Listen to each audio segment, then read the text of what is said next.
Today's episode of This Week in Startups is brought to you by MailChimp. Manage a list with up to 2,000 subscribers and send 12,000 emails per month for free with MailChimp. Today on This Week in Startups, it's our first South African meetup live from Cape Town. Organizer Tyrone will introduce us to at least 3, but possibly up to 6 of the best startups in South Africa. And Tyler is going to help me pick a winner. And when we went to lunch the other day, we had an incredible insight from Tyler. I don't know if he's going to say it on the program, but there's a good chance you're going to get an insight out of this program, and I'm wearing a tie. Stick with us. It's going to be awesome.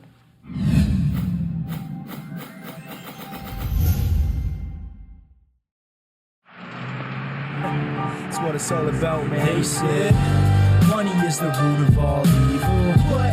Funny how it feeds my people. Yeah. We ain't gonna live like equals until we get the money, spend the money, and defeat you. Yeah. Money is the root of all evil. What? Funny how it feeds my people. Yeah. We ain't gonna live like equals until we get the money, spend the money, and defeat you.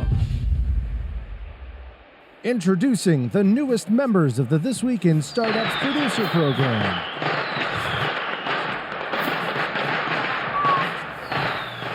Hello, everybody. Hello, everybody. It's This Week in Startups, and today we're going to have an awesome meetup with some fine entrepreneurs in South Africa. It's going to be awesome. I am here with Tyler Crowley, my partner in crime. How are you doing? Good. Tough week. Yeah. How are you feeling about the Steve Jobs passing? Yeah, it even hit harder than I think most people realize. Like, it happened at a particularly odd moment. Yeah. Because we had something concurrently going on right at that moment. Yeah, it was very weird. That was very related. A rainy day here, and it never rains here. Yeah. Torrential downpour. But there was something, we were in the midst of Yeah. doing something that was very Dark and tough. but related. But related, yeah. We were pivoting Mahalo to get very focused on making apps. iPad, yeah. iPad apps, basically. I mean, basically we realized... Like, I mean, not just like kind of flirting with, but I mean, there's a huge change reorganization of the company in order to focus on that. And we were in a meeting about that refocusing, and I was speaking, and right as I was speaking, I pulled up the Wall Street Journal and it said up there. I'm absolutely devastated about it. I don't know about you. But I went to the Apple store, and I don't know. You bought 2 of everything, just... Well, I always had this rule that whenever Steve Jobs... I always had a rule. If Steve Jobs... presents it, I tell my assistant, buy it. Yeah. And I said, if he holds it above his shoulder, buy 2. And I literally did that. Yeah. So when he held the iPad up, I knew he'd put it up here. So I bought 2. And it's just, it's heartbreaking, isn't it? Mm-hmm. You wrote a nice piece about it, though. I did. Thank you for that. Mm-hmm. People told me, this was the best piece I wrote, and it's one of my shortest. But, I really...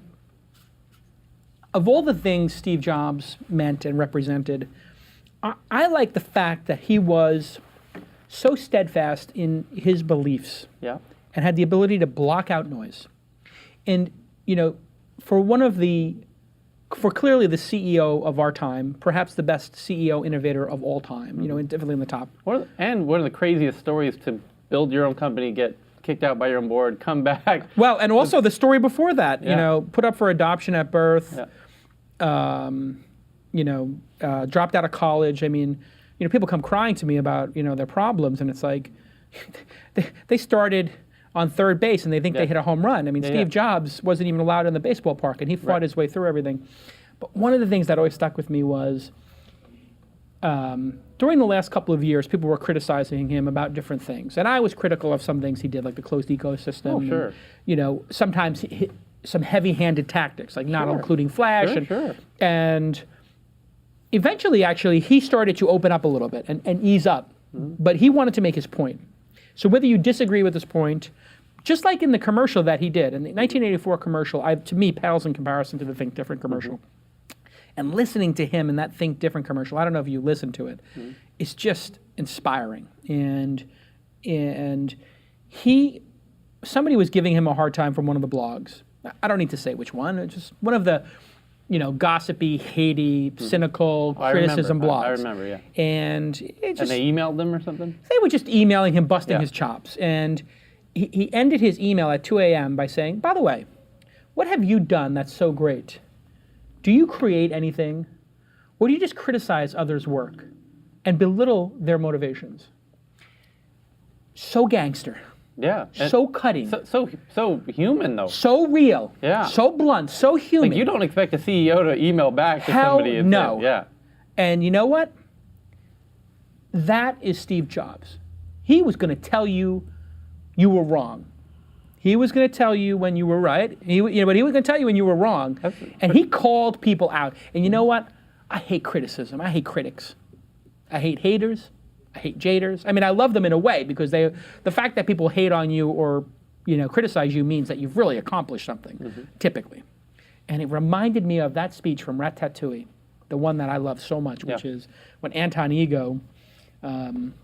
I'll read you a little bit of it. Anton Ego. I don't know if anybody's seen it, but he obviously greenlit this film. He was very involved in this kind of stuff. That's gotta be a weird little cloud to live under to have Steve Jobs like this. Yeah, well, you're not going to give him a script that sucks. That's for sure. And people talk about him being, a hard boss to work for. I mean, that's what you want. Is you want a hard coach. You want to excel. I mean that journalist. Like to have Steve Jobs say that to you personally. Oh my God, that is at once it is the most important moment and the pinnacle of your life. Yeah. That sad journalist who deemed themselves worthy enough to criticize Steve Jobs, their biggest moment of their life will always be. He never dreamed, because for the reasons we just said, you never would suspect the guy would respond to you in that or way. respond with anything other than, here's my PR person. He's thinking it. Oh yeah, he read it. Yeah. And it was 2 a.m., so it makes it even more real. Yeah. But for that blogger, the best moment of their life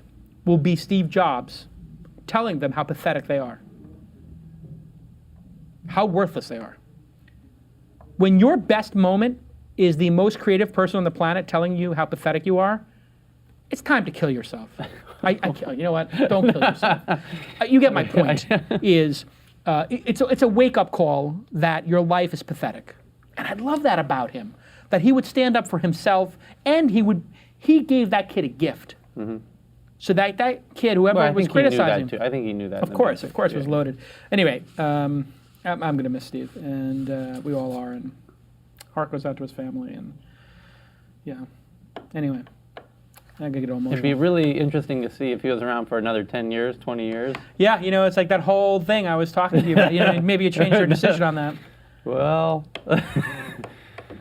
maybe you should. Yeah, if there was just an app for that. Anyway, yeah, exactly. It does. When somebody so great dies, it does. I can't think of any entrepreneur who was not inspired by him and who is not, in his death, going to bring their game up. I know I am. It's focused me on, what have I created? You know what? And do I criticize too much? And should I spend more time creating than criticizing? It's a weird thing because a figure like that is so much larger than life. You in some ways think they're immortal in a weird way. Right? Like the Edison types and that. Yeah. And then so when they finally do pass, it's like, wow, we really all do go. Yeah. And somebody brings up, I was giving a hard time about no USB, right? Yeah, I mean, it's so ironic because the curation that Steve Jobs does in his ecosystem. Yeah, in hindsight, it has turned out to be so correct. Yep. As much as we criticize him for creating the closed ecosystem, people are fleeing to it. I'm fleeing to it as a content producer because it's so hard to compete in the YouTube ecosystem or the open web. I'm not saying that those things are bad. I love the open web. I love everybody having a platform. But I can tell you, you release an iPad app, it gets a lot more attention than putting the same content on the open web or on YouTube, and it gets you a lot more revenue to then create more great stuff. That is the problem facing the web today, is the YouTube commenting wackiness. That is the open web. And that anybody can publish so easily. It's a revolution, and it's also a distraction. And the open web I feel the open web's collapsing on itself because it's become a huge game. Who can SEO better? We had incredible success on YouTube. One of my people here at Mahalo was like, oh my God, we figured out a way to increase traffic 5-fold on the YouTube ecosystem. I remember this, yes. And I said, oh great, let me have it. Yeah. We can increase 5-fold. That makes all of our videos profitable. We'll start doing it tomorrow. Yeah, we'll do it right now. Well, what is it? What is it? This is real, by the way. This is not like anecdotal. This is like actual evidence, like numbers. Absolutely. Put a middle frame of a naughty teacher. It was a math video. It was a math video. Put a sexy teacher wearing a bra with huge boobies and cleavage in the middle frame will have 5 times as many views. We've solved all of our challenges as a business. And I just like, I'm like, that's how I have to win? It reminds me of what we had to do with SEO at the beginning of my, I just don't want to play those games anymore. So anyway, Steve Jobs is right. And, you know, I don't know, I could talk for the whole hour about it. And of course, I sent that email that I sent using MailChimp, which is the greatest product ever. And it's free for people to use it, 2,000 subscribers, up to 12,000 emails a month. And it really is the best product. I have the choice of which products to put on this program. And which email service do you use? Well, of course. And I'm absolutely dedicated to this product. And I was a user of the product long before they were a sponsor. And I developed a relationship with the company. And this is how I do all partnerships and supporters. Even for the iPad tablet event I'm doing, all the sponsorship comes from people who are friends of mine who respect the work that we've done, and you've done with me as my partner on a lot of stuff. They respect it so greatly that they just say, yeah, we want to support it. And then it comes back to them tenfold. So it's just this incredible virtuous cycle. Congratulations to MailChimp on hitting their millionth user. And if you're mailing to an international audience, this is kind of interesting. You can tweak to any language in the sign-up process. So we're in the process of internationalizing all our sign-up forms. Oh, wow. So if you make it international and you know the product is just designed for that. I can't tell you how many people I get from around the world coming to This Week in Startups, coming to the events, and it's all because I keep those relationships going over email. Email is the ultimate way to have a deep, lasting relationship with people. All the relationships on Twitter, Facebook, and Google Plus, as great as those relationships are, they're pretty ephemeral, and things go by so fast that it's not really considered, and you just have to get lucky to happen to have somebody see what's going by. With email, it's the exact opposite. It comes into your email box. It's important, and people pay attention to it. And speaking about around the world, can we go to South Africa?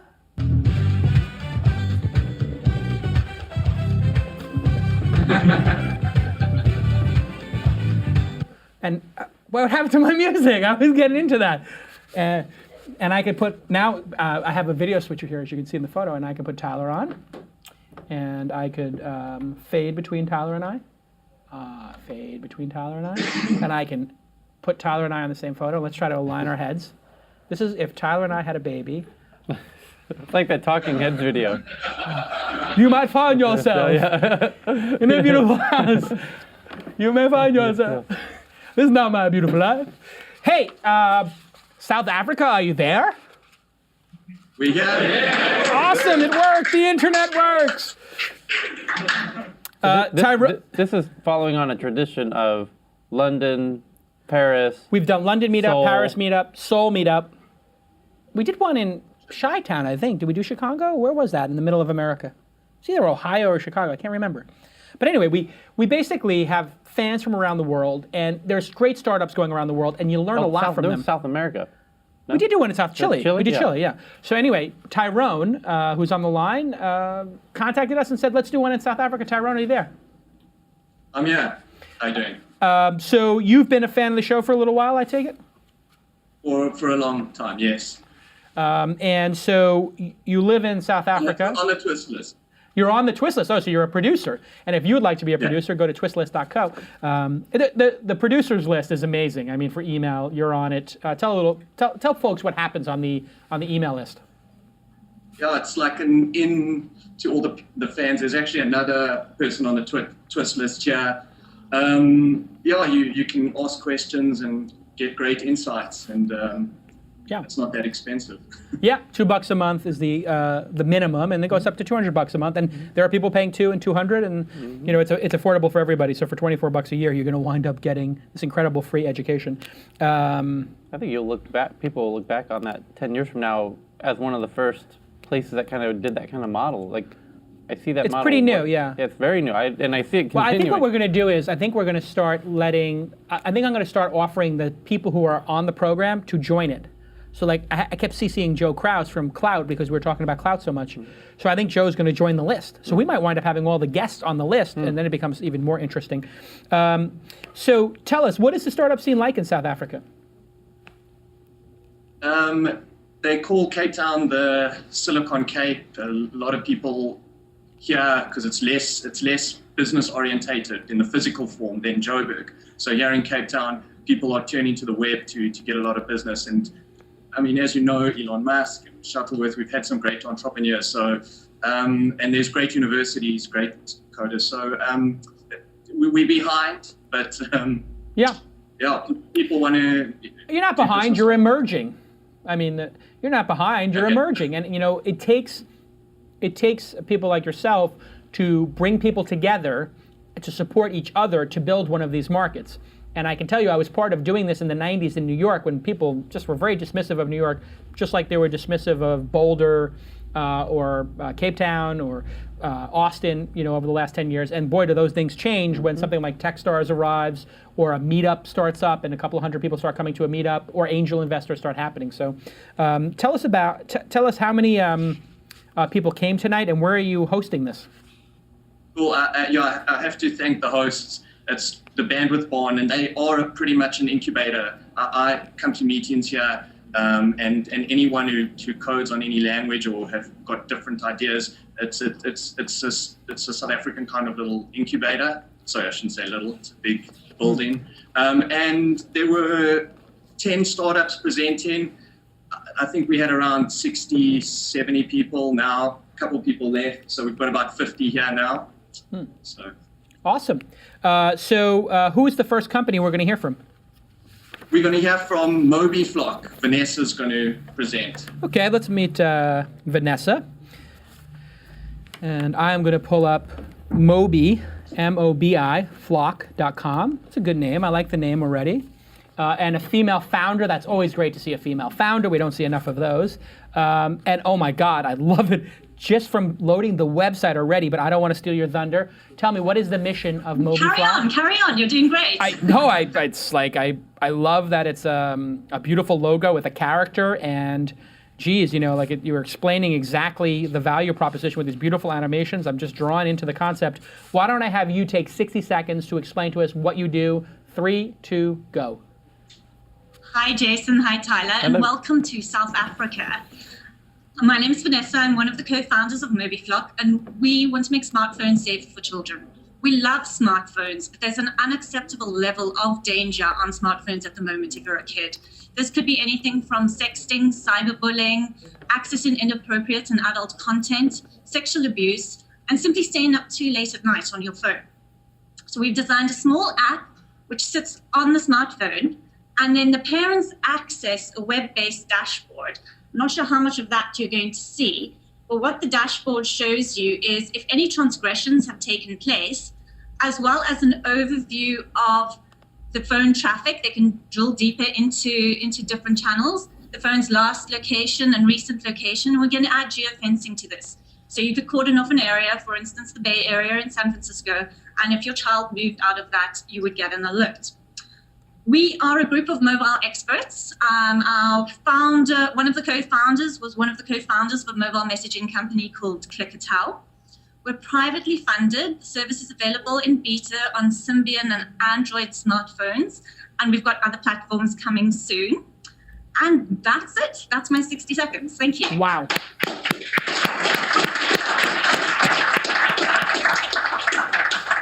I have to say I am delighted with the first presentation. Mm-hmm. My goodness. Tyler, take us through what you liked about the presentation.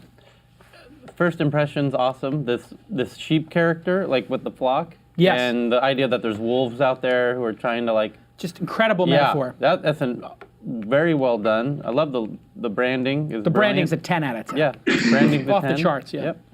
Off the charts, good. And your presentation, you really communicate your genuine, authentic, kind of unscripted, natural passion for it. Very natural presentation style, and explain the product well. Yes. Well, what we didn't hear, what we always like to hear, is a personal story, maybe, of why you created or an anecdote. We didn't have that. But I would say not perfect as a presentation. I would tell other people that are working on their pitches to watch the way that she just naturally kind of just. There was a very natural effervescence. Yes. It wasn't scripted. It wasn't scripted. It wasn't phony. Exactly. It wasn't spastic. Right. It was, you have to modulate between these things, right? So you can be so excited, and I get this way sometimes. She's highly, highly excited. You can get excited enough that you are tripping over yourself. And sometimes you got to take a deep breath, slow down, and explain the value proposition. And you did that so well. Yeah. This presentation, if you were to score it on a 1 to 10, where would you put it? Yeah. It's like in the 9. Yeah. Yeah, I was going to give it a 9 as well. Let's start doing that's for the presentation. Let's start doing our scores properly. Don't show me your score. I won't show you my score. And so you revealed a 9 for the presentation. I also revealed a 9 for the presentation. And I'm putting down my score for this as a product.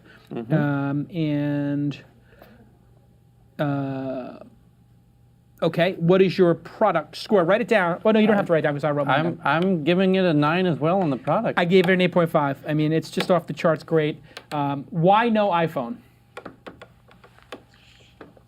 We would do iPhone if we could. It's so locked down that it's a little bit tricky. We're following it closely, and as soon as we can, we'll be there. Yeah, and so again, we were talking earlier about Steve Jobs' philosophy of like certain things. Yeah. He just won't allow on the platform. But I think that this is one where you could lobby Apple to allow permanent geolocation of a phone. And this is when people will jailbreak their phone or jailbreak their iPad in order to install an application, that's when you know the application has great potential. Yeah. I would, and I will, jailbreak my daughter's phone or iPad when she's of age to be out of the house alone to put this on it. And I have locate, the iPhone and iPad apps on all my devices already. But this is just really great. And this is very much in line with what Apple's doing. And actually, I think this company gets bought by Apple if they really pursue a great product vision. This is something where if you had 5 or 10 developers, and it sounds crazy, Apple buying a South African company, it could happen. And Google could buy this company. This is a company that I would seriously consider investing in. I mean, this is a great, great concept, and it's really well, and I love the branding. And when you see great branding like this, it is a tell. It's a tell, in poker terms, that this person knows what they're doing. It shows competence. Now, you could buy this competence, so I could be being duped right now, but I would rather be duped by somebody who bought, great branding than be duped by somebody who didn't take the time to buy great branding. You know what I'm saying? Yeah. Really great job. Let's hear it one more time for Vanessa of Mobiflock.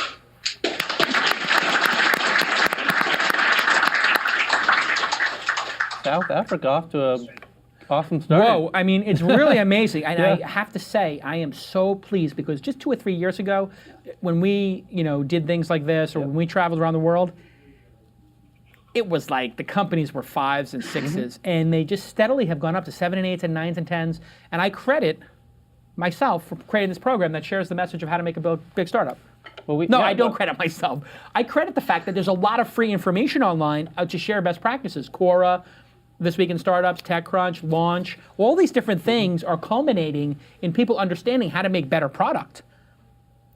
I really think that it's like, if you don't know how to make a great product in today's marketplace where it's so easy to find the information how to make a great product, you're dumb. You really are. I mean, or you're too far ahead. Or you're not motivated. No, I'm talking about when you make a bad looking product or a bad domain name or just you build something that's already been built. I mean, you have no excuse now to be a bad entrepreneur. You really don't, because there's so many resources out there. Who are we going to hear from next? Well, I am sitting in front of you already, and let's hope I don't suck after that. If you do, we'll tell you. That's the good sure news, and then you will suck less. But I know you're not going to suck, because you came in second, I think. So my name's Nick, and I'm the co-founder of Motribe, motribe.com. Okay, Nick, Motribe, another mobile startup, I'm assuming, and I do like the name. Nick is a great name. No, I like the name Motribe. So why don't you go ahead and tell us about your startup. 3, 2, go. Cool. So Motribe is a mobile web community builder. We make it really easy for brands, users, anyone, small to medium-sized enterprises, to build mobile, web-based and orientated communities. We spotted, having worked at carriers, a niche in the market that was being not catered for, and that was people didn't have the tools on mobile phones and targeting the mobile web to connect with other like-minded users. So the solution we created and that we've launched is a highly functional mobile community builder that's data light and feature rich and upwardly optimized from WAP devices all the way through to smartphone devices. Our business model is pretty detailed. We've got brand pages advertising on free communities, a premium publisher model, as well as monetizing the end user. A quick little example is Guinness in Nigeria. That community is based on our platform and has over 800,000 users on it. And to date, we've got 1.7 million registered users worldwide and 4,700 publishers. And we've been generating revenue from day one of operations. Awesome. Well done. Let's hear it for Nick.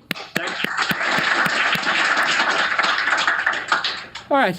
Let me just take a moment here to write my notes. Yada-dee. Tyler, tell me, what did you think of the presentation? Presentation, he's done this one so, he's done this a lot of times. He's, has this like, not I got to explain this again to somebody, air to it just a little bit. It's a little rote. Yeah, well, you can tell he's done it a lot. Too much. Too many times. Like, Right. and it's hard to maintain like what she had. Right. After the 5,000th time, right? So that's human nature. So I take a point off for that. He covered a lot of ground, but and he was taking the kind of non-emotional approach, which is not my favorite. Right. He was reading the list of features. Yeah. Which is a huge mistake. Generally. Yeah. I mean, if you're in a meeting with the CTO and they say, what features do you have that your competitor doesn't have, that's the time for the list of features. Yeah. But not in a presentation of your first, let me introduce my company. Right. And so I agree. You've taken off a point for the pace. Yes. You've taken off a point for the roteness of it or whatever, and you're taking off of reading the punch list, I think. Where do you put it at on a scale of 1 to 10, Tyler? Let's try to keep the train moving. Gosh, he's suffering also from the fact that girl in front of him just crushed. Yeah, it's almost like you lose a point because the person half a point because the person was so good. So it comes out at 7. Really? Yeah. And talk about the business. The business could be amazing. Yeah. It's one of those things where sometimes awesome businesses just read really dryly. You know? Like those. So the idea of having a platform that lets a brand create blogs and photo sharing and get hundreds of thousands of users coalesced around their content on mobile, plug and play for a brand, is pretty compelling as a platform. Yeah. It's almost like the WordPress or the Ning. It's like a Ning for mobile. Yes. I could see people being very attracted to buying something like that. Yes. What would you give it on a scale of 1 to 10 as a business? Now, obviously, it's not going to be a Facebook at 10, right? Because it's a platform enterprise tool, so it's hard for an enterprise platform tool to get to a 10 unless it's a breakout success like killer thing like Salesforce, let's say. But so we know it's not a 10. No, but it's a very real business. Right. We know it's not bad, so it's not like a 5, 6, or 7. No. So we know it's not below 7, and we know it's not a 10. Yes. So that means you're really just taking you through the mind of a rater. Yes. Somewhere between 7, 8, or 9. Where are you putting it, Tyler? Because I can see your wheels. I know. Well, here's what it is because it's enterprisey. Yep. I'm kind of slogging through this myself. It's like the enterprise sales stuff is not fun, and I admire anyone who goes through that and gets some success with it. Sure. That is not a fun journey. That's why most people go consumer to enterprise. Right. C to E. Yeah. Dropbox, whatever. Yeah, and Evernote. I get the sense that they're Google Docs. probably doing quite well with this. So Give us a number, I have Tyler. a lot of respect for that. Give us a number, Tyler. As a Give us a number, business, Tyler. it's. Give us a number, Tyler. I was a little harsh on the pitch, so I'm going to go 8 on the business. Now, I just want to tell folks that Tyler and I have this down to such a science. Read to me what I wrote there. 7 and 8, yeah. Yes, I gave it the exact same score as Tyler. So I almost gave that girl an 8.5 on instead of a 9 for the business. But I know. I was just so taken by her pitch that I had to. Let me talk about the pitch. Too fast. Yes. Not personal. Yes. And you're running down the feature list. Yes. And you're trying to cram everything in. This is not your only chance to pitch the world on your business. This is a chance to get the world to connect with your business. Say less, but have it have a deeper impact is our advice to you, Nick. You didn't do that, so we're going to forget it. And you don't want to be forgettable. Let me ask you a question. Why did you create this business? You stole my thought. It comes down to the why and the how. And Right. like, just nail Too that much, why. Yeah. Too much how, too much featureless, but not the why. And why are your clients who use Why it, should we care? No, why are they excited about it? Yeah. Why did you build another it, way Nick? you can do it. Why did you build it, Nick? We actually ran across the need for the product ourselves. We wanted to build a mobile community. We didn't have the tools, so we decided to build the tools. And, For what? For what community? You can go and check out emo.motribe.mobi. It's a community for emo kids. You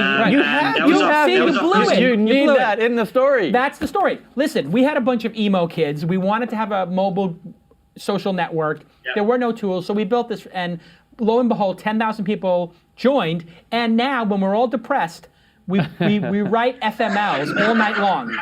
And all night long, we do an FML thread. Yeah. And if you don't know what FML is, it means F my life. And it is a way for people who are sometimes depressed, sometimes emotional, to just vent about the things they hate about their life. And boy, when you vent about that, it's like talk therapy, it's like Freud, it frees you. And this platform is freeing other people who can't build a mobile community to build one. Just like the internet did, we're doing it for phones. Just like the news groups did, or Facebook did, or Google Groups did, or Yahoo Groups did, or BBS's, or Usenet, we're that for mobile. Better explanation than, we have this, we have that, we have this feature, we have this feature, we have this feature. Our competitors don't have this feature that nobody cares about. Make the emotional connection. You did great. Let's hear it one more time for Nick. Thank you. Next up, we're doing good here. We're spending about 10 minutes per, and they're really good. I actually like the business now more after you just went through that. Yeah. The business feels better. Okay, tell us your name. Hi, it's Warren Fenter. I'm CEO and co-founder of Waytag. Okay, Warren, Waytag, that is a nice name. Very easy to spell over the phone. Great.com, super easy. And how old are you? How old am I? How old are you? 45. 35. Oh, you look so young. I thought you were 25. 45, sorry. 45. You look 25. 45. What are they putting in the water down there? My goodness. And this is like the big burly South African guy I expect. Yeah. This guy reminds me of Elon Musk, like big, you know. Yeah. So how many great white sharks have you killed? No, they're my friends. I swim with them. So let me ask you this. I was watching Discovery Channel, and there are people getting in the water and free swimming, free diving, no gear, whatever, with great white sharks. People should not do this, correct? Absolutely not. Not a good idea. And do you know anybody who has been killed or bitten by a shark? Yes. Now, see, that's interesting. I don't. See, this is the most interesting moment. You know somebody who was bit by a shark, really? Yes, I do. I know one person that survived, and I know one person, well, both survived, but one was quite severe. The other one was light. It was just his arm that was almost taken off, but they managed to patch it back up. By a show of hands, how many in the room know somebody who's been attacked by a shark? Who knows somebody? Holy Jesus! Oh, wow. See, now this is why I need to be on television. Yeah. Somebody asked me the other day, hey, Jason, you should be on TV, blah, blah, blah. You're the next Charlie. That was more than half the room. That was more than half the room. I am a genius when it comes to television. This is the most interesting. That survey was more interesting than watching a shark kill a seal. How the hell does half the room know somebody who survived an attack? That's crazy. And have you ever been in the ocean? Absolutely. See, now that's... And we still go even knowing this. This is why people from South Africa are so tough. They have an amazing natural selection Darwinism going on there. It's exactly right. Yes. If you're alive and you live in South Africa, you have the DNA of a warrior. Yeah. These guys should be tearing it up in the startup community, because how many people have been in the ocean? Raise your hand if you've been in the ocean. Everybody. Half of them know somebody who's been attacked by a shark, but they're still going in the water. What is wrong with you people? I'm not going anywhere near the water. Jesus. Yeah. All right, so with that, let's hear from Waytag. You know the rules. You have 60 seconds. 3, 2, go. Okay, Waytag was started between a couple of friends sitting around and thinking about how complicated it was to try and navigate anywhere using traditional addressing systems, the sort of street name, street number kind of idea, as well as the GPS coordinates. I mean, who can remember GPS coordinates? And we said, with all this explosion of technology, smartphones and location technology, why are we still relying on cave addresses? Surely we should be working with something more simple and resorting and reducing what is the complicated down to a single word. So why not navigate to Jason Home or meet me at Warren Moby? far easier system, very much in the same way as domain names simplified the internet by using IP or by linking to IP addresses. We take Waytags and link them to GPS coordinates. So, for example, I have a Waytag called Warren Home, which is where I live, and I have a Warren Mobi, which is linked to my iPhone. And as I move around, I can update my location and share that with my friends via Facebook or Twitter or email or SMS or text. And my friends who pick up my Waytag can then navigate to me using TomTom or Navigon or Google Maps. So what Waytag is a system that simplifies the way that we're really interacting with location. It also makes it possible for the pizza guy to deliver my pizza to Warren Home, and that's a simple way of me communicating to him, especially in areas where there are no up-to-date maps and where the street names don't even exist. By using a Waytag, we suddenly give an address to anybody out there. So what Waytag is really is a marketplace, a location marketplace where developers, consumers, businesses can interact through the Waytag API and build really cool apps, whether it's spatial networking, navigation, or anything else that engages with location. And that really is Waytag in a nutshell. We're currently importing 30 million Waytags into the system. We have Android on its way, BlackBerry is a light version, and iPhone is currently available in the store. Holy cow. Wow. Yeah. Let's give a big round of applause there.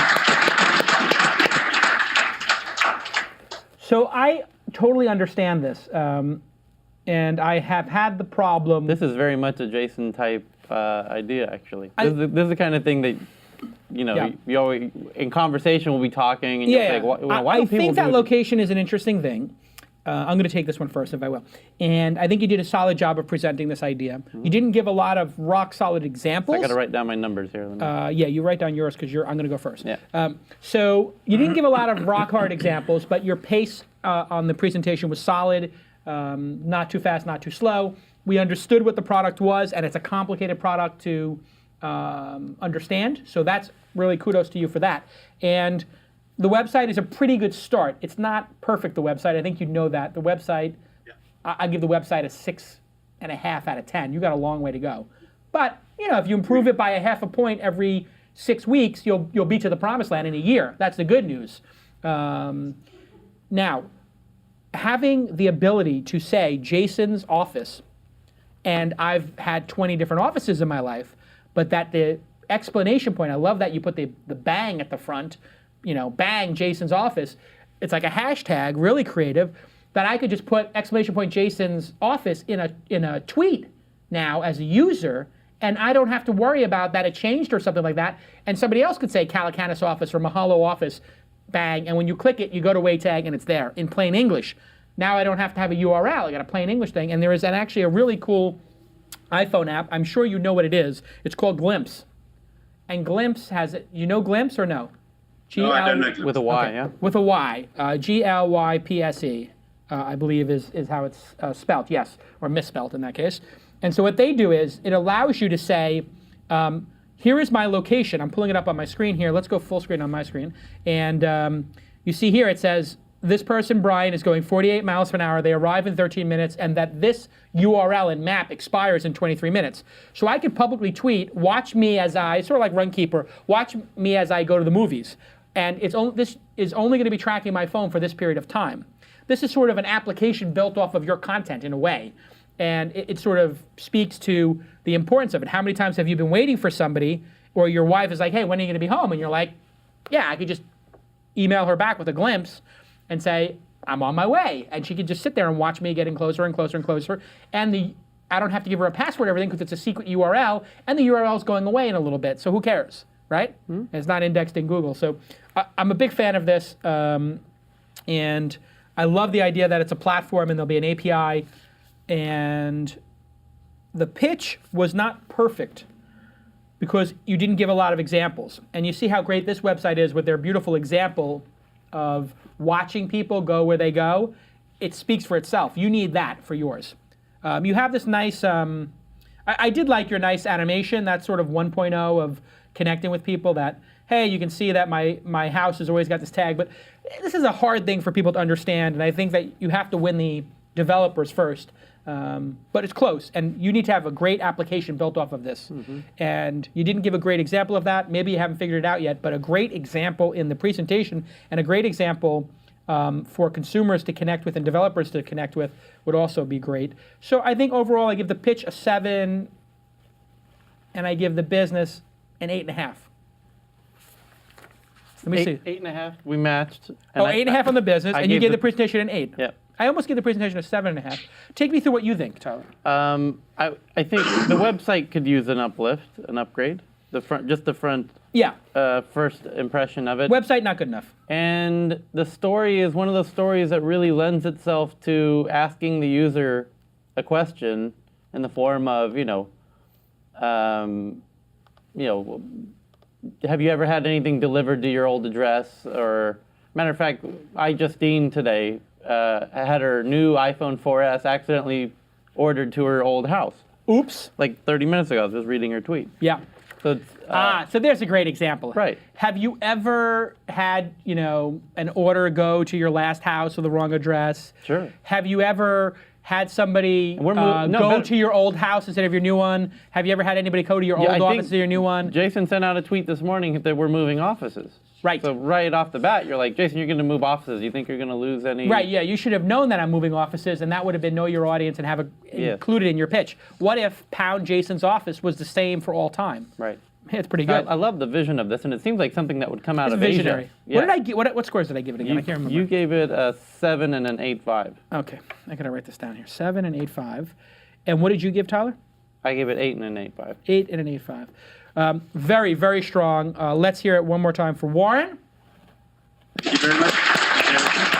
Warren, let me ask Warren a question. Warren, before you go, I want to ask you one question, Warren. One question. What is your approach? Do you want to build applications on top of this, or do you want to use this like API for developers? What's the No, plan? our total focus is to provide an API for developers to interact with. We've already got some businesses utilizing our web services, and we're concluding an agreement now to add a mapping API together with the content component so that developers have got a one-stop shop for location that they can utilize. So we believe that our business is controlling and handling the location attachment to the Waytag, as well as making sure that users' privacy is obviously is looked after. And we think that the developer community would do a great job at just adding us as an enabler in their own platforms and solutions. Let me tell you something, Warren. This is going to be a very hard business to make it work. But if you do, it's going to be tremendous. Don't stop. Promise me right now you're not going to stop, because this is the kind of business where every 3 to 6 months you're going to say, this is not working, I'm going to quit. Do not quit. Keep executing on this idea, and you will have a very important business when you're done. I'll take this with me to my grave before I quit, Jason. This is a good business. Thank you. And this is from a guy who swims with sharks. I like it. Next up, let's do one more. Come on. We got time for one more, maybe 2. They need a Waytag for "Don't swim here" down there in South Africa. They should Waytag those goddamn great white sharks. That's what they need to Waytag. Yeah. I mean, people are getting. If I did that in California, I said, how many people know somebody who's been attacked by a shark? Nobody would raise their hand. Nobody. You know somebody who's been attacked by a shark? I don't. Do you know somebody who knows somebody who got attacked by a shark? I don't. I don't know that I do. Have you ever been in a dinner conversation and somebody said, oh, our friend got attacked by a shark, or I know somebody who got attacked by a shark? No. I do. I have had people tell me they think they saw a shark in the water. Have you ever had anybody say that? Like a surfer say, oh, I thought I saw a shark go by? Yes. That I've heard. Yeah. But I don't think they're telling the truth. It might be a dolphin. Well, that's for that reason. Yeah, and I also think they just like to be tough guys and be like, oh yeah, there's a shark. But if you're surfing, a shark has come up to your board and been 10 feet underneath it, guaranteed. Oh, probably statistically, sure. They've come up, they've looked, and they've gone, eh. Maybe we just have really pacifist sharks out here in the West Coast here. Yeah, no, the sharks actually in South Africa are very angry. They're wound up. Cape Horn, I mean, it's a tough place to swim. Yeah. You want to swim around there? It's tough. A lot of people die taking their boats around Cape Horn, let me tell you that. Dangerous. Yeah. All right. Hey, who am I speaking with there? Is that Jaco? It's Jaco, Jason. Jaco. Hi, Jason. Jaco, but it's spelled Jaco. Jaco Wacko. That was how in the New York Post they used to refer to Michael Jackson as Jaco. So when I see I'm aware of that, yes. You are? Okay, Jaco. Okay, Wacko Jaco, tell us, wow, Snapbill, another great name. Jesus Christ, you guys know how to brand. So snapbill.com is the name of the company. I'm pulling it up here on my computer. And I can tell you something, in South Africa, they know how to brand their companies, and they know how to make a decent website. That is for sure. Okay, Jaco, you know the rules. You've heard other people present. You're terrified. Get ready. 3, 2, 1, I'm go. terrified. Not terrified. I love it. Go. 3, 2, go. Cool, guys. Snapbill is an online recurring billing system designed to help any business automate their billing. Okay? Now, we've got a wide variety of businesses making use of Snapbill, from small web design companies to large insurance brokerages automating billing for premiums of tens of thousands of clients. With Snapbill, we provide these businesses brandable online sign-up forms, a billing client area where their clients can manage invoices, make payments, order services online. We also allow them to fully customize the service itself. Since Snapbill is a business-to-business company, our main goal is to help businesses earn more money. And we do this in 2 ways. The first is by having deals with payment gateways. We allow businesses to get preferential rates in actually obtaining the best pricing with regards to payment collection. And secondly, we have a new twist on the traditional reseller model.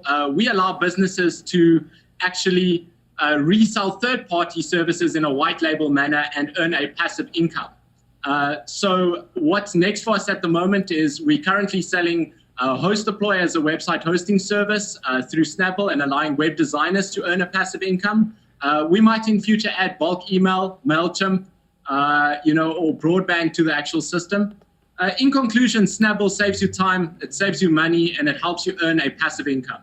Thank you. Okay, well done. So, Tyler, why don't you start? And by the way, it's Jaco, like Jaco Pastorius, the bass player, right? Jaco, Yeah. like the bass player. Thank you. Yes, like the bass player. Yeah. And What did you think of the presentation? Tell me what this business does from his presentation. Without reading my website, what does this business do? What do you call those? ARBSs, automatic recurring billing systems? It is an ARBS system. But a very simplified consumer-facing version. Right. Yeah. And so this would compete with who? This invoicing and automatic recurring billing system? I don't know if PayPal does recurring billing. We use it for the TWiST list. Yes, we do, yes. If you want to join the TWiST list. They don't make it all that easy, though. No, I mean, it's not hard. No, I take that back. PayPal, okay, yeah. PayPal is not the easiest. Not the easiest. But I will say we set it up in an hour or two. Yes. So it's not the most difficult. It's not the most beautiful. Not the most. It doesn't have what So for a technical person or a semi-technical person, PayPal is easy. But for a non-technical person, it would be hard. So yes, a non-technical person would like this better. Yes. Now, do they do the invoicing and billing part, or do they do the payment part? I think it was just the invoicing and billing. I think so too. They interface with the billing systems. Okay, so good you were paying attention. Yep. What did you think of the presentation? That was one of the strangest presentations I've ever seen. Really? Yes. He can watch back when he watches the show. Right. He had this very angry look on his face that it was very hard to get over. Like a serial killer, you're saying? Yeah, like he had somebody had just stolen his car. Really? Yeah. That's interesting feedback. Right. So, did you have your car stolen today? Now look at that beautiful big smile. Where was that smile during the presentation? Yeah. Yeah, he did have a little bit of a sourpuss. Oh yeah, watch the video. He's a little. I agree, a little angry. Okay, so what did you give the pitch? Well, rule number. This happens, by the way. You will go into meetings and something you just got off a phone call and you're very upset. Yeah, you're fighting with your boyfriend or girlfriend. You stubbed your toe. Your stock market portfolio's down. Your football team lost. You found out Google's going into your space or whatever. Yeah, whatever. You got to control your emotion. Yeah, you got to be aware of it. You got to be very aware of it and bring your A game and kind of put that behind you. And so that was I've not seen anyone on the show bring that kind of give me your scores. Dark energy to that. So a little bit dark, okay. Yeah, it was dark. What did you say? What do you give it as a score? As a presentation, can I count the facial? Yeah, of course you can. That I got. It's like 4.5. 4.5. Wow, brutal. Like without the face, how was it? You giving 2 points off because he wasn't happy? Or he was angry. Like I felt like he was So would he angry. get would he be a 6.5 if you didn't, or would it be a 7? Would it be a 6 if he? I'm just like trying to let him know how much it impacted you. It would have been 6, 5, 7. What do you think of 7. the business? I kind of like this is the kind of stuff I kind of like. So yeah, I can see it's a solid 7. Solid 7. Good solid branding 7. and that 7.5 maybe. Oh wow, 7.5. Okay, I gave the presentation a 6.5. I didn't emotionally connect with the You presentation. weren't. That's why while he was pitching, I was getting ready. I was trying to get you to look at his face. I know I did, and I recognized it immediately. But I was trying to keep his screen. I was paying attention. I was trying to keep his screen on while he was talking and moving through the slides like I do. But I gave the presentation a 6.5. There was no personalized example. There was no problem presented that you crescendoed with this amazing solution. You didn't tell us about one of your clients who had their lives changed by this and had a 52% quicker payment system, or took their business from the brink of being out of business to now being sustainable. You didn't include a shark or anything. It could have been a cage diving business. That would have been very appealing. And I give the overall business a 7. I think it's a good start. The question is, can you take automatic invoicing and then get into payment, or get into mobile, or get into something that adds to it? And so I think Tyler's a little bit harsh on you. I didn't get the perception you were angry. I got apathy. Watch the video. So it's a little bit. Billing is a serious business, hey, Jason. I know. Look, there's the furrowed brow. There it is. This guy is like he's a hoodlum. Yeah. Maybe anger is something you can channel. But if you got up there and you were like, listen, I'm angry because people are not getting their bills paid on time, and I'm angry because of this, and it was a passionate anger because you had a problem that you wanted to solve so deeply, then it would have been channeled anger. So maybe you just got to channel that anger into something. But very well done. Let's hear it for Jaco. All right, we have time for one more. Let's get the next one up. Really quick. We're supposed to do 3. We got 4, and now we're going on to 5. This is pretty good. Pretty good. Hi. Okay. Tell us your name. Brad from lessfuss. Brad from lessfuss.co.za. Do people actually go to .co.za? South Africans do, yes. No, but do people say that on television commercials and stuff like that? And people don't think it's cheesy. They think, oh, that's appropriate. Yeah, that's the right domain name. Yeah, it's pretty common in South Africa if you're a South African business. No stigma to it is what I'm trying to get at. People don't think, oh, they don't have a .com, they're not as serious. No, I don't think so, no. Okay, cool. I'm just asking, because I know .co.jp is pretty common in Japan. In UK. .co UK is bigger than .com in the UK. Yeah. Okay, so you know the rules. We're running out of time, so I'm gonna keep you to just 60 seconds. 3, 2, go. So lessfuss is an online personal assistant service. We save busy people time by doing telephone and computer-based tasks. They submit online using email or through a web app.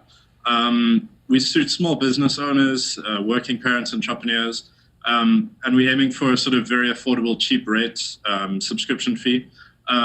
We help people with booking appointments, canceling appointment. Maybe you can't make your dentist, so you're like, hey, lessfuss, can you just get hold of these guys and tell them that we're not going to do it? We target the South African market, tailored to it, very much aiming for a solution that works for South Africans. That's us. All right, well done. So, I've heard these. I'll take this one first. So that means you need to write down your scores. I've seen these businesses before. Tim Ferriss, 4-hour work week.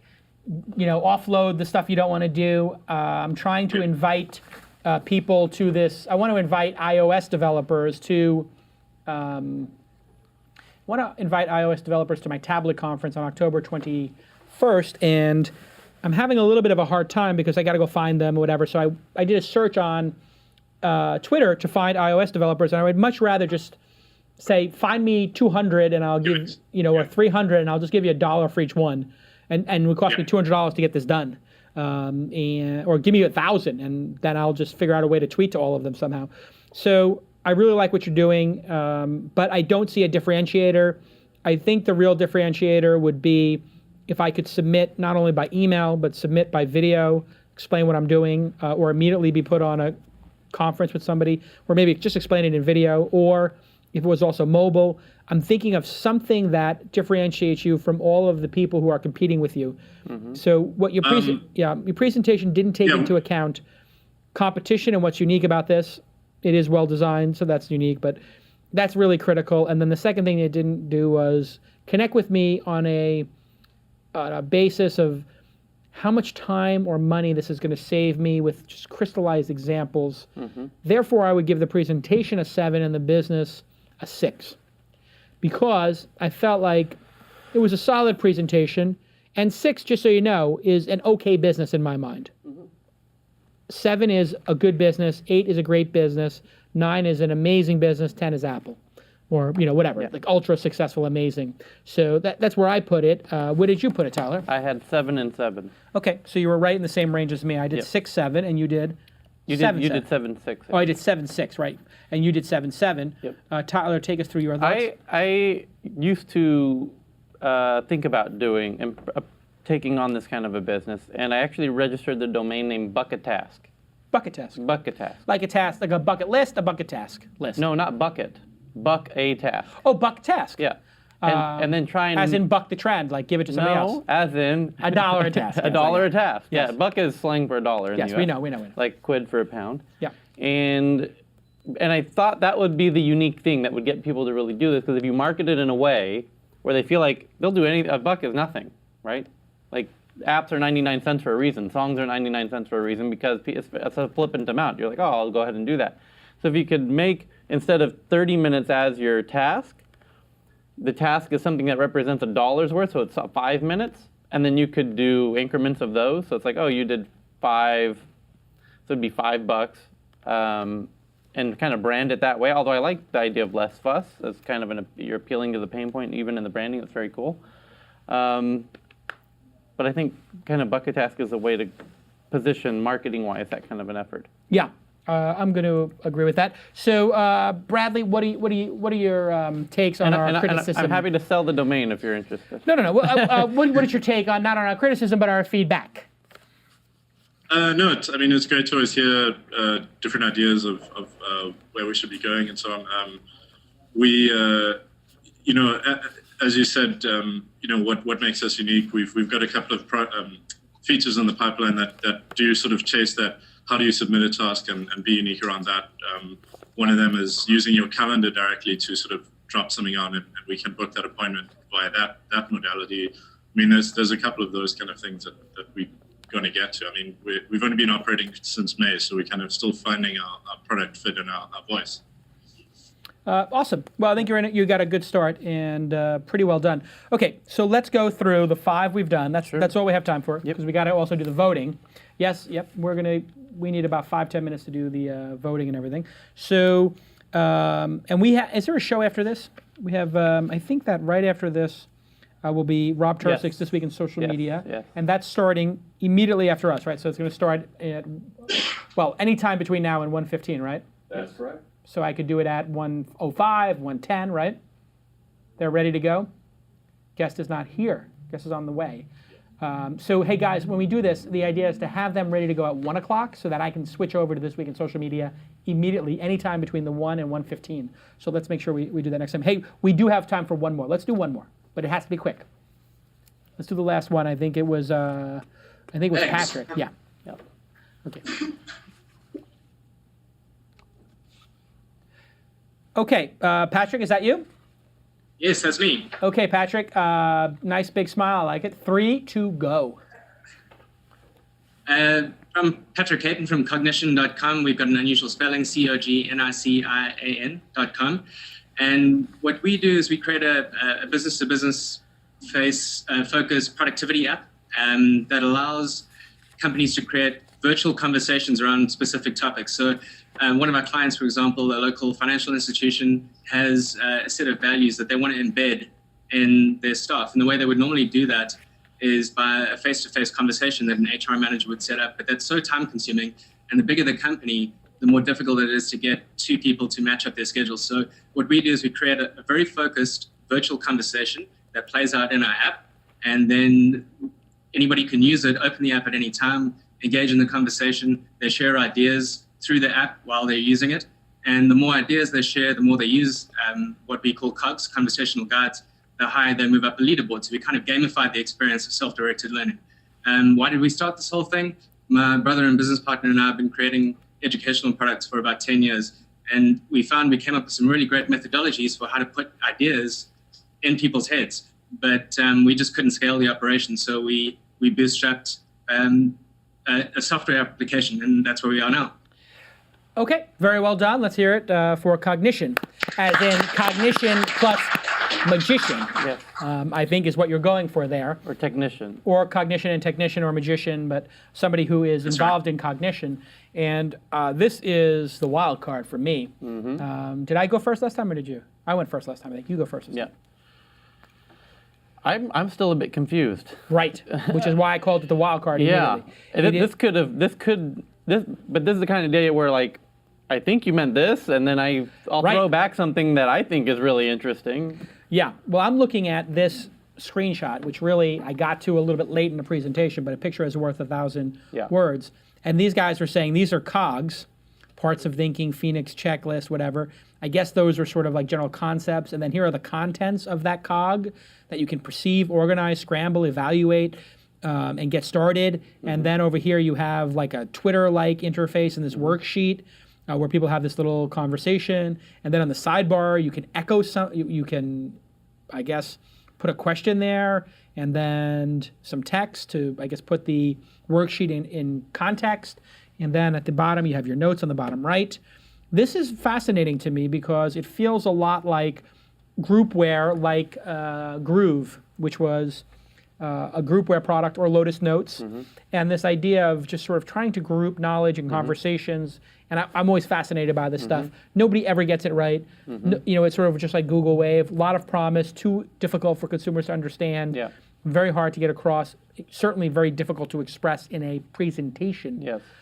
So the presentation you gave, I'm gonna wait. Let me write down my numbers. We had one called Emindi from Emindi, Japan. Yeah. Mind mapping. Yeah, mind mapping. So mind mapping is incredibly another brilliant guy. Yeah. Lives in Japan, and it's also just presentation is just so hard to do. What do you? And you tried to save it. Yeah. So what is your presentation score and your? I don't feel like he really got into the really important parts of the presentation. Like, you know, you mentioned several things during this that need not be necessarily said, and you left out plenty of things I would love to know about. Yes. This. Okay. So I'm in the like.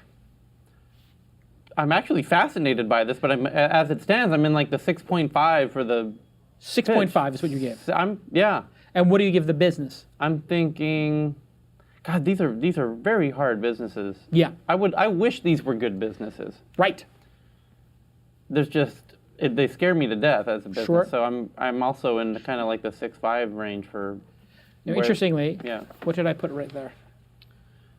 I can't read that. 6.5. Okay, 6.5 and 7. Okay. Yeah. So we were right in the same space. Yeah. I love this idea of collaboration software. I don't use any collaboration software other than email and Skype and GoToMeeting in my real life. 20 years from now, they'll get this or something, you know? Like, it's just so hard, this Blackboard kind of stuff. I mean, you see Google Hangouts is sort of... Yes. So there's a communication element and there's a learning element. Yes. And when you do this, and I'll just read what the mission statement says. Cognition is a web and desktop app that makes you think by asking you questions and capturing your responses. Questions are bundled into packages called cogs. Free and premium cogs are available in our store. Nice design though on the website, by the way. It's pretty good design. Yeah. I mean, I think we're sort of halfway there with the design. And great branding as well. Yeah. It is a real. I can't tell but like you're saying, what exactly What exactly is it? Is it worksheets? Is it best practices? I feel like it needs to be narrowed down in focus so that people can understand. Find the same way Google Wave, people were, if you're not Robert Scoble, or myself or you, who just like is naturally going to be fascinated by Google Wave because we can fill in the blanks as to what the potential is. you're just not going to connect with an audience. Right. And so if Cognition was, this is for lawyers, or this is for parents, right. or this is for, it's better to start with something very narrow, sell the concept, and then let them say, why don't you have Cognition for parenting? Yeah. Or why don't you have Cognition for accountants? Yeah. And let them pull you into those other categories or verticals. Patrick, any thoughts on the feedback we've given you? You've pretty much summarized everything we've heard for the last year. And we are trying very hard to pick a vertical. So I spent the last week at a conference called HR Africa, and we're focusing on the HR function because it's the function that we believe in a company best suits the kind of thing that we do, where we can add a lot of value. And every day we consider more and more the lesson of focus, focus more and more on a narrow vertical. And we're basically following where the interest is. We're following where the cash is. In the beginning, we had a completely different model, and we pivoted in this direction, and it's worked well for us so far. So here's the comments from the chat room, just so you have it. And I'm talking about the chill.com chat room, which streams the Ustream, which it's really amazing. There's 170, maybe 200 people in there, and it really is more sticky than Ustream itself. Yeah, far more. People, are really enjoying chill.com. If you go to chill.com, you'll just see This Week in Startups. We're up at the top. And Brent Ozen says, I think you should focus on the benefits more than the features. And Brent Ozen also liked the animation and said it looked good. Pete C. In the chat room said it looks really slick. The name is too hard to remember from Brent Ozen. So people immediately thought Yammer. Greg Berry thought it was like Yammer. And Pete C. really liked your District 9 accent. And I agree with him. That was a very good District 9 accent. I love the idea of you focusing on HR, and then change the name that it's an HR decision-making platform, and look for HR partners who might want to resell you into their channel, and you'll make a lot of money because HR people have to make a lot of decisions. So if there was something that taught me, hey, here's how you hire, fire, promote, discipline, inspire, employees. Yeah. And took me through the Q&A, so I learned, and it said, hey, here's motivation tactics, here's tactics for deciding if somebody should be promoted or not, here's the questions to ask. I would love to sit there with somebody, and if somebody said to me, we have 3 people who we're going to pick for this job, and you had something that said, picking a manager, and it took you through 15 questions, and we each sat there and put in our own responses, and then it showed us in the system, and we could do it on our own time. We each filled out the 15 surveys for each of the people. We each voted on which person, so it's sort of like voting and polling at the same time. And it just created this sort of discussion process for us. I would love that. And I think I would pay for it. That's what it is. Well, you know what? You didn't say that. And that's why your presentation was confounding to folks, but also intriguing. So let me tell you something. To have a confounding presentation and an intriguing product is a lot better than having an intriguing presentation and a confounding product. So you have done your job. Now you just have to bring it home and really iterate on this, because I am really, really fascinated by this, and I would love to hear more about it in the coming months.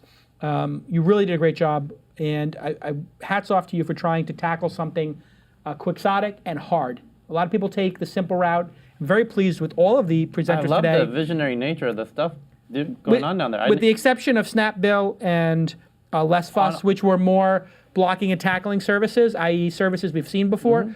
The other 4 were all really much tighter, much more visionary, I will say. Not that everything has to be visionary. I'm not saying visionary is the only way to go in terms of building a business.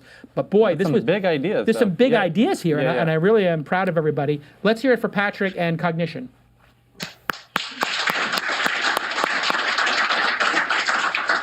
All right, we're going to finish up in the next 3 minutes, and then I'm handing it off to Rob Tersick in the Studio B. We're going to do another live handoff, and Rob Tersick has on the program David Orban, who is a crowdsourced translation service company, which is really cool. And he's going to talk a little bit about the Wall Street protests and social media. And Rob Tersick is one of my favorite people to listen to. That's why I selected him for this week in social media. One of my favorite people to follow on Facebook. I can listen to that guy forever. He's so intelligent and considered. Really great. And that's how we pick people to host the shows. We get a lot of people who ask to host a show here on This Weekend. And I have to talk to Sam Osborne, who does casting for us, and say, Sam, don't bring me people without 20 years worth of credentials, 10, 20, 30 years of credentials. Bring me a Dave Pinsato, bring me a Mark Suster, bring me an Ian Rogers, bring me a Rob Tersick. And you know what? Sam's been doing a great job with that. But sometimes we get people in and it's like, hey, can we bring in, an I Justine, a Cheryl Lazar, somebody who's a reporter, more of a reporter or a journalist. Right. And reporters and journalists are great complements to experts, but I think putting them in the expert seat is unfair. I mean, Shira is an expert on pop culture, and Justine's an expert on Apple product, I think. And the YouTube ecosystem. And the YouTube ecosystem. So actually, I take it back. You have to understand what their expertise is. Yeah. Justine would be great to do This Week in YouTube. And Yes. Oh my God. Shira would be great to do, This Week. And actually, she would be Shira plus Rob Tercek might be an interesting combination. Well, actually, This Week in more celebrity, gossipy stuff and, trending stuff. But that's what she's doing with it. Yeah, she's got her own show. All right, Great. so now we're going to play the game of who was the best and who was the runner-up. And then Tyler will guess which one I liked best, and he'll. Okay. Do. Ta da da da da da da da da. Tyler and Jason are deciding. That's annoying. That's really annoying to people when I flip the switch like that. Let's see. Dot. Da da da da, which do I like? Mobiflock was great. Motribe was really interesting, and so was Waytag, Snapbill, and Less. They were average and interesting and well executed, but they're not going to be in my top 2. Cognition, I was fascinated.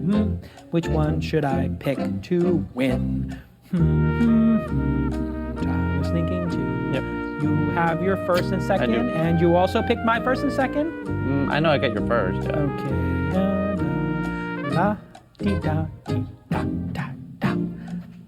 Okay. This was easy. Okay, I am going to... All right, you tell me what you think. Thank you. You tell me what you think my number 1 was. Number 1 was Mobiflock. Correct. And what was my number 2? Your number 2 was Waytag.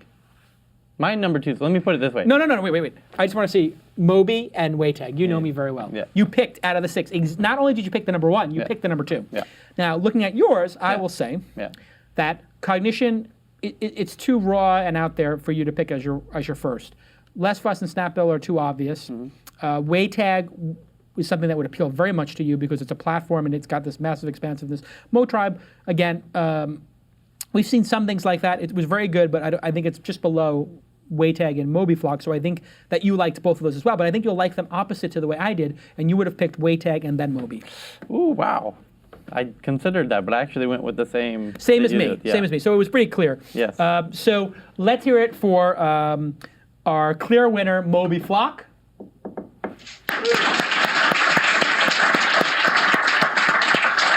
Let's hear it for our very clear runner-up, which was Waytag.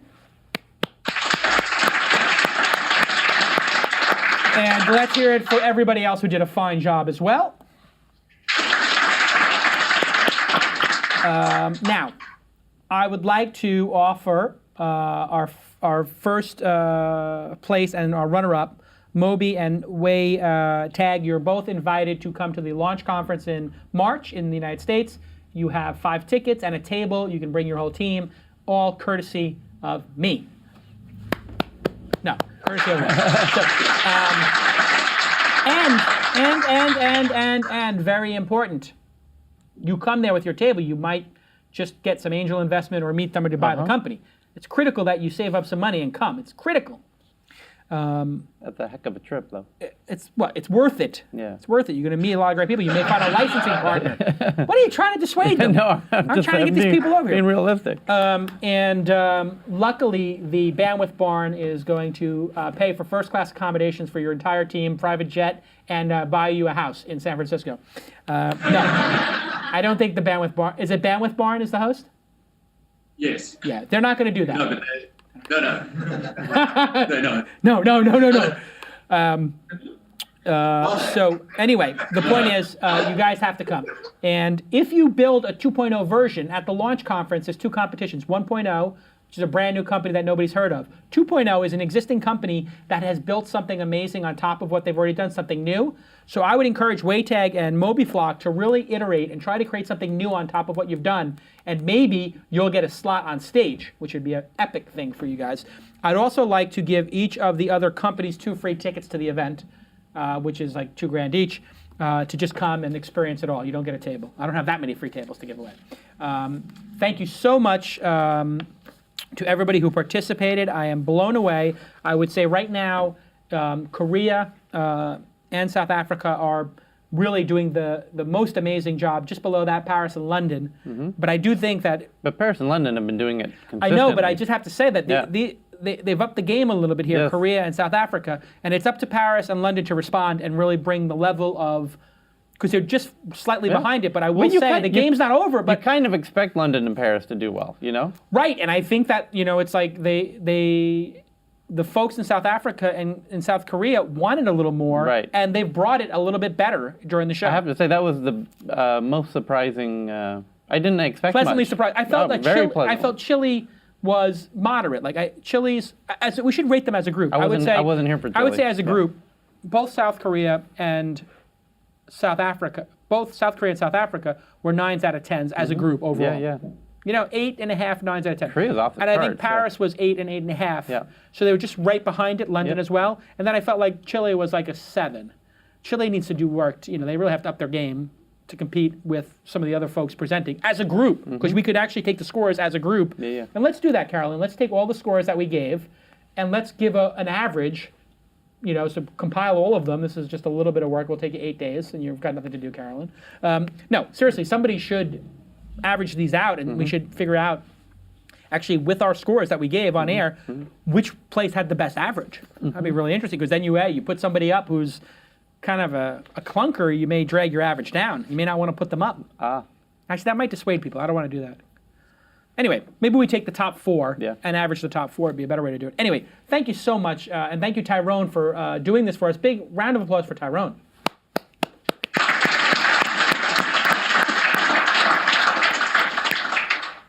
Thank you so much to MailChimp for making this possible. Thank you to Tyler Crowley, and thank you to the crew for having a flawless episode. I was hoping for that today. And let's hand it over to my good friend in Studio B, and that would be Rob Tursick. How are you doing, Rob? Right on. Hi, I'm good. How are you doing today? I am doing great. We just had an amazing cool. show from South Africa with cool. 6 amazing companies presenting to us.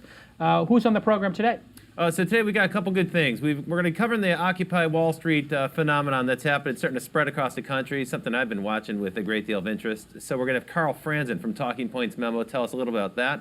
And also we've got David Orban, who's the CEO of a company called .sub. Now, this company is the company that's making the TED Talks available to audiences all over the world.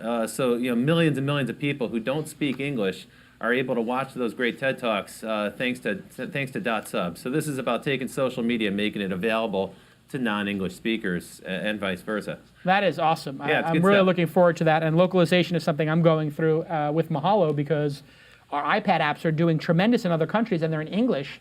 And I just got off the phone with Apple yesterday, and I was asking them, I was talking to their best practice people, and they're like, are you localizing yet? Yeah. And that's moving way up in our roadmap, because it's big numbers, isn't it, Rob? It is. It's huge.